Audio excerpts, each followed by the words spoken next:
عليكم ورحمة الله وبركاته متابعينا الأعزاء، إن شاء الله تكونوا بخير وبصحة وسلامة. طبعا اليوم عندنا جهازين أطلقتهم هونر بشكل رسمي بالوطن العربي، وعندنا بالسوق العراقي بصورة خاصة. جهازين راح يتطلق مواصفات شبه متكاملة، خلطة حلوة وبأسعار تعتبر جيدة نوعا ما. خلينا نقول المقطع إن شاء الله راح تستفادون. طبعا الجهاز أول شي يتكلم عن 90 5G، والجهاز 90 ذات راح نتكلم عن 90 العادي، راح يجيك بوزن 183 جرام وسماكة 7.8 ملم. فراح يكون من ناحية الشكل أيضا شكله جدا جميل، من ناحية الوزن والسماكة راح يكون مريح بالاستخدام بيد واحدة. هاي تعتبر ميزة من مميزات الجهاز.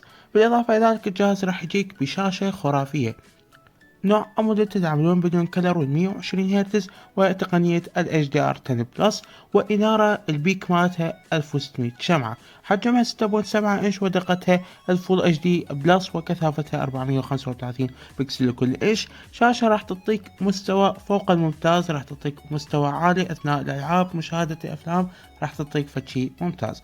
من ناحية النظام والمعالج الجهاز راح يجي مع أحدث نظام الأندرويد 13، واجهة الماجيك او اس 7.1، واجهة غنية عن التعريف، خفيفة تعطيك 4 سنوات أكثر شي استخدام، وخفيفة جدا ما راح تهنق وياك، من أروع الواجهات الموجودة بعالم الأندرويد. كذلك الجهاز راح يجيك مع معالج قوي بالفئة المتوسطة سناب دراجون 7 جن 1.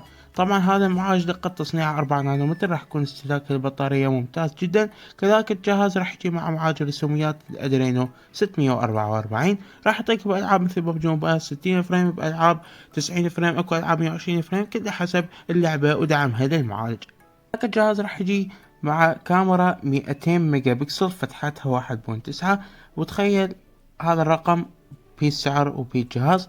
كاميرا جدا قوية راح تعطيك تصوير خرافي جدا. بالإضافة إلى ذلك عندك كاميرا ألترا وايد 12 ميجا بكسل فتحة 2.2، وكاميرا الدبث 2 ميجا بكسل بس تحلف بها الشركة. عندك تصوير 4K مع 30 إطار بالثانية، وتصوير 1080 مع 60 إطار بالثانية. نقطة تفوق الجهاز بالكاميرا الأمامية اللي دائما شركات الفئة المتوسطة تقللها أو ما تعطيها ذيك الأهمية حتى تخفض من التكلفة. الجهاز راح يجي مع كاميرا 50 ميجا بكسل تعطيك زاوية 100 درجة وفتحة 2.4، وأكيد راح تدعم ال HDR، وهنا ركز على الفيديو 4K مع 30 إطار بالثانية. هذا يعتبر شيء ممتاز، أكيد ما تتطلب 60 فريم في الفئة السعرية. ال 4K و30 إطار بالثانية يعتبر ممتاز بهاي الفئة السعرية. منفذ 3.5 ملم غير مدعوم. الجهاز ايضا راح يكون داعم للواي فاي 6 الاحدث وبلوتوث 5.2.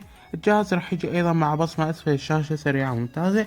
بالاضافة الى ذلك الجهاز راح يجي مع بطارية 5000 ملي امبير مع شاحن سريع 66 واط.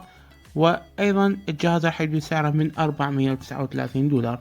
فانتم جاي تشوفون هاي المواصفات وهذا السعر. حاليا نتحول على 90 لايت. 90 لايت ايضا راح يجيك بشاشة LCD 90 هرتز، شاشة حجمها 6.7 انش، دقتها فول اتش دي بلس. معالج هو الميديا تك دايمنسيتي 6020، معالج اقتصادي بامتياز. كذلك الجهاز راح يجي مع رام 8 ومساحة 256 جيجا بايت. كاميرا رئيسية 100 ميجا بكسل، وهي افضل شيء ما موجود بهذا الجهاز. كذلك الجهاز راح يجي مع كاميرا امامية 16 ميجا بكسل، وايضا راح يجي مع بطارية بسعة 4500 ملي أمبير مع شاحن سريع 35 واط. وسعر الجهاز راح يكون 209 دولار. فهذا ملخص لجهازين اللي أطلقتهم هنا بالسوق العراقي. اعطونا رأيكم بالتعليقات، لا تنسوا لايك والاشتراك وتفعيل زر الجرس. نلتقي فيديو قادم.